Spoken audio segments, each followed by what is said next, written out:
Assalamualaikum warahmatullahi wabarakatuh.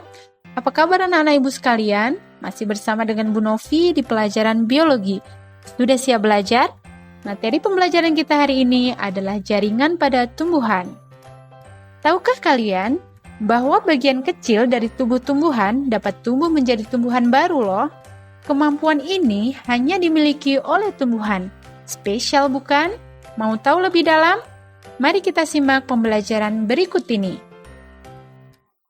Kalau kalian pernah belajar tentang sel, kalian pasti tahu bahwa sel merupakan unit struktural dan fungsional terkecil dari tubuh makhluk hidup. Jadi, semua makhluk hidup yang ada di bumi ini tersusun atas sel ya, baik yang uniseluler, yaitu makhluk hidup bersel satu, contohnya amuba dan bakteri, maupun yang multiseluler, yaitu makhluk hidup bersel banyak, contohnya adalah tumbuhan dan hewan, termasuk kita sebagai manusia. Nah, kumpulan sel dengan struktur dan fungsi yang sama disebut sebagai jaringan ya. Coba kita perhatikan tingkatan organisasi kehidupan berikut ini. Di urutan paling rendah, itu ada sel.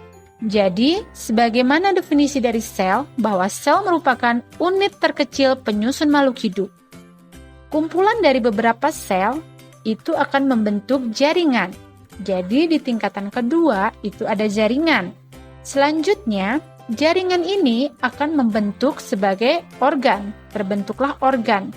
Contohnya adalah organ hati, organ jantung, dan lain sebagainya. Kumpulan organ akan membentuk sistem organ. Contohnya adalah sistem pencernaan, sistem reproduksi, sistem peredaran darah, dan lain sebagainya. Baru terbentuklah organisme atau individu. Nah, organisme itu akan membentuk menjadi sebuah populasi. Jadi populasi itu adalah kumpulan dari organisme yang sama. Dan sampai ke tingkat teratas itu ada biosfer. Jadi, sekedar mengulang bahwa ini materi kelas 1 tentang ruang lingkup biologi, bahwa tingkatan organisasi kehidupan terendah itu adalah sel. Kemudian, kumpulan dari sel yang memiliki struktur dan fungsi yang sama itu akan membentuk sebuah jaringan. Jadi, Ibu hanya menekankan pada pengertian dari jaringan dan hubungannya dengan sel. Nah, berdasarkan aktivitas pembelahannya, jaringan tumbuhan dibedakan menjadi dua, yaitu jaringan meristem, yaitu jaringan yang aktif membelah, dan jaringan dewasa, yaitu jaringan yang sudah tidak aktif membelah. Untuk memperluas pemahaman kalian dapat melihat tabel perbedaan jaringan meristem dan jaringan dewasa berikut ini. Jaringan meristem itu masih aktif membelah, di mana tugas dari jaringan meristem ini adalah membelah, dan membelah, supaya jumlah dari sel itu semakin bertambah banyak. Sedangkan jaringan dewasa sudah tidak aktif melakukan pembelahan. Selanjutnya, jaringan meristem adalah jaringan yang belum terdiferensiasi dan terspesialisasi. Sedangkan jaringan dewasa sudah terdiferensiasi dan terspesialisasi, sehingga fungsinya lebih spesifik. Pada jaringan meristem tidak ada ruang antar sel, karena susunan selnya tersusun sangat rapat. Sedangkan pada jaringan dewasa terdapat ruang antar sel. Dinding sel pada jaringan meristem sangat tipis. Hal ini untuk mempermudah pembelahan sel. Sedangkan pada jaringan dewasa, dinding selnya mengalami penebalan, sehingga sifatnya lebih kaku. Hal ini bisa kita lihat dengan membandingkan antara pucuk tumbuhan dengan bagian batang yang lebih bawah, di mana pada pucuk tumbuhan teksturnya itu lebih lunak karena dinding selnya tipis. Selanjutnya, jaringan meristem merupakan jaringan yang sel-sel penyusunnya masih hidup, karena fungsinya adalah melakukan pembelahan. Sedangkan jaringan dewasa, selnya ada yang hidup dan ada yang mati, karena beberapa sel dia dapat berfungsi ketika sudah mati. Sedangkan ketika sel tersebut masih hidup, dia tidak dapat melakukan fungsinya. Ini akan kita bahas pada pertemuan selanjutnya. Ukuran sel pada jaringan meristem itu relatif kecil, sehingga nukleus atau inti sel terlihat besar. Sedangkan pada jaringan dewasa, ukuran selnya besar sehingga nukleus terlihat lebih kecil. Pada jaringan meristem, organel terutama vakuola dan plastida belum berkembang. Hal ini berhubungan dengan fungsinya. Sedangkan pada jaringan dewasa, organel vakuola dan plastida sudah berkembang. Vakuola adalah organel yang berfungsi untuk menyimpan cadangan makanan. Jadi pada jaringan dewasa, vakuolanya ini sudah berkembang dengan baik. Bahkan ukuran vakuola ini merupakan organel yang berukuran paling besar. Dan juga plastidanya berjumlah lebih banyak, karena dia akan melakukan proses fotosintesis. Nah, cukup jelas bukan perbedaan antara jaringan meristem dan jaringan dewasa? Selanjutnya, coba perhatikan bagan konsep dari jaringan tumbuhan berikut ini. Yang pertama itu jaringan tumbuhan dibedakan menjadi dua berdasarkan pembelahannya ya. Ada jaringan meristem dan jaringan dewasa. Jaringan meristem dan jaringan dewasa ini masing-masing memiliki bagian tersendiri. Jaringan meristem berdasarkan asalnya dibedakan menjadi meristem primer dan meristem sekunder. Sedangkan berdasarkan letaknya dibedakan menjadi meristem apikal, meristem aksilar, meristem interkalar, dan meristem lateral. Sedangkan pada jaringan dewasa memiliki bagian yang lebih banyak karena fungsinya lebih spesifik. Yang pertama itu adalah jaringan pelindung. Kalau pada tumbuhan, kita sebutnya sebagai epidermis, yaitu jaringan yang letaknya paling luar. Lalu ada jaringan dasar, terdiri dari jaringan parenkim, jaringan kolenkim, dan jaringan sklerenkim. Yang ketiga adalah jaringan pengangkut, terdiri dari xilem dan floem, dan yang keempat jaringan sekretori, dibedakan menjadi internal dan eksternal. Jadi jaringan dewasa ini dibedakan berdasarkan fungsinya ya. Coba perhatikan bahkan konsep jaringan meristem berikut ini. Karena pada pertemuan kali ini kita akan fokus membahas tentang jaringan meristem, di mana jaringan meristem ini merupakan jaringan yang aktif membelah, dibedakan menjadi dua, yaitu berdasarkan asalnya ada meristem primer dan meristem sekunder, dan berdasarkan letaknya ada meristem apikal, meristem aksilar, meristem interkalar, dan meristem lateral. Nah, meristem primer merupakan meristem yang berkembang dari sel embrional. Jadi, meristem primer ini masih sangat aktif melakukan pembelahan. Letaknya ada di ujung batang dan ujung akar. Sedangkan meristem sekunder merupakan meristem yang berkembang dari jaringan dewasa. Jadi jaringan dewasa yang telah mengalami diferensiasi dan spesialisasi, tetapi menjadi embrional kembali, sehingga dia dapat melakukan pembelahan kembali. Meristem sekunder ini hanya dimiliki oleh tumbuhan dikotil. Jadi kata kuncinya adalah tumbuhan dikotil. Coba perhatikan gambar berikut ini ya. Ada tumbuhan jagung dan tumbuhan akasia.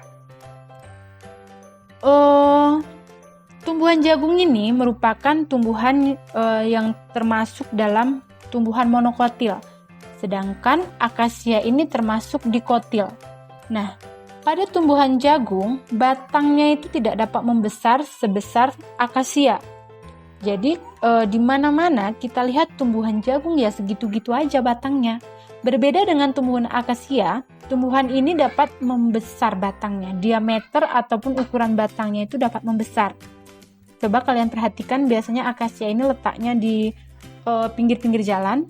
Itu pasti batangnya ada yang berukuran sangat besar.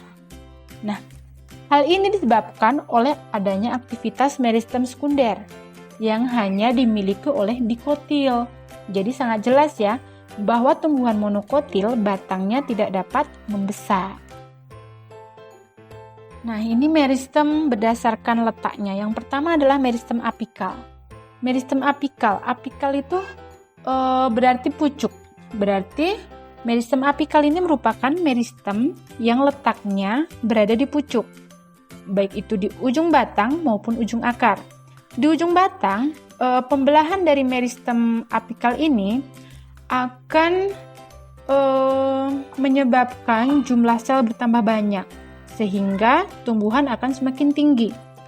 Hal ini bisa kita ibaratkan ketika kita membuat menara dengan cara menyusun Lego. Semakin banyak Lego yang kita susun, maka tinggi menara akan semakin bertambah atau semakin bertambah tinggi. Nah, begitu juga dengan jaringan meristem. Semakin banyak dia membelah, jumlah sel bertambah banyak, maka tumbuhan akan semakin bertambah tinggi. Begitu juga dengan akar. Akar juga akan melakukan pembelahan sel di bagian meristem apikal sehingga akar akan terus bertambah panjang. Nah, perhatikan gambar berikut ya. Ini adalah sayatan dari akar, di mana pada akar ini dibedakan menjadi 3 zona atau 3 daerah. Yang pertama adalah daerah pembelahan paling ujung, lalu daerah pemanjangan, dan daerah pendewasaan. Nah, meristem apikal itu letaknya berada di daerah pembelahan. Jadi di ujung akar, di daerah pembelahan, meristem apikal ini terus membelah, dan membelah. Lalu ketika memasuki daerah pemanjangan, sel-sel yang hasil pembelahan dari meristem apikal tadi akan mengalami pemanjangan. Lalu ke bagian pendewasaan atau zona pendewasaan, itu sel-sel yang sudah mengalami pemanjangan itu akan lebih terspesialisasi. Jadi fungsinya akan lebih spesifik. Apakah itu nanti menjadi rambut-rambut akar, atau menjadi jaringan silem, floem, dan lain sebagainya. Itu berada di daerah pendewasaan. Lalu yang kedua ada meristem aksilar. Aksilar itu artinya ketiak.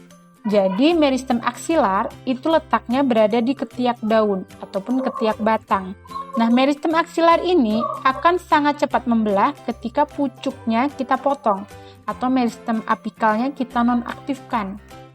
Sebagai contoh, misalnya kalian memiliki tumbuhan di sekitar rumah kalian, coba kalian pangkas bagian pucuknya, bagian ujungnya. Nah, itu secara otomatis akan tumbuh tunas ke bagian samping. Nah, tunas bagian samping itu adalah aktivitas dari meristem aksilar. Jadi kalau misalnya kalian tidak mau tumbuhan kalian itu terlalu tinggi, maka dapat memotong bagian pucuk dari tanaman tersebut, sehingga nanti akan tumbuh tunas-tunas ke samping. Berbeda dengan misalnya pada perkebunan yang pohon-pohonnya itu dimanfaatkan sebagai bahan bangunan, biasanya kita mengharapkan pohon jati misalnya. Biasanya pohon jati yang kualitas baik itu pohon jati yang lurus ke atas. Nah, ini biasanya dapat dipacu dengan memanfaatkan hormon, sehingga meristem apikalnya itu dia tetap berkembang, sedangkan cabangnya meristem aksilarnya tidak berkembang, sehingga kayu yang dihasilkan dari tanaman tersebut lurus tumbuh ke atas. Lalu yang ketiga adalah jaringan meristem interkalar. Meristem interkalar ini terdapat di antara ruas-ruas batang tanaman. Akan lebih mudah kalau kita mengamati tanaman yang beruas, misalnya tebu, bambu, ataupun rumput-rumputan. Nah, coba perhatikan. Meristem interkalar ini menyebabkan ruas-ruas antar bukunya semakin bertambah. Jadi, kalau pada tanaman tebu misalnya, itu ruas batang pada pucuk-pucuknya itu akan lebih panjang karena adanya aktivitas meristem interkalar. Itu menyebabkan ruas-ruas batangnya menjadi lebih panjang. Dan yang terakhir adalah meristem lateral. Nah, meristem lateral ini menyebabkan tumbuhan atau batang dari tumbuhan itu tumbuh ke samping, sehingga diameter dari batangnya semakin membesar. Nah, jadi kalau tadi ada meristem sekunder yang menyebabkan batang tumbuhan dikotil bertambah besar, itu di sini ada meristem lateral yang juga menyebabkan pertumbuhan ke arah samping atau membesarnya batang. Nah, mungkin di antara kalian mungkin ada yang bertanya, pohon kelapa itu termasuk tumbuhan dikotil atau monokotil? Tumbuhan kelapa. Pernah kan kalian lihat batang kelapa? Kelapa itu merupakan tumbuhan monokotil. Ibu, tapi katanya tumbuhan monokotil batangnya nggak bisa besar. Tapi kenapa batang kelapa diameternya besar? Nah, itu karena adanya aktivitas dari meristem lateral. Pohon pisang kan juga besar kan diameternya. Pisang termasuk monokotil, tapi batangnya membesar karena adanya aktivitas meristem lateral. Ya, jadi materi kita hari ini adalah tentang jaringan meristem, fokusnya ke jaringan meristem. Mudah-mudahan ada ilmu yang dapat kalian ambil dari apa yang Ibu sampaikan. Kalau misalnya ada pertanyaan, kalian bisa menghubungi Ibu melalui WA ataupun telepon.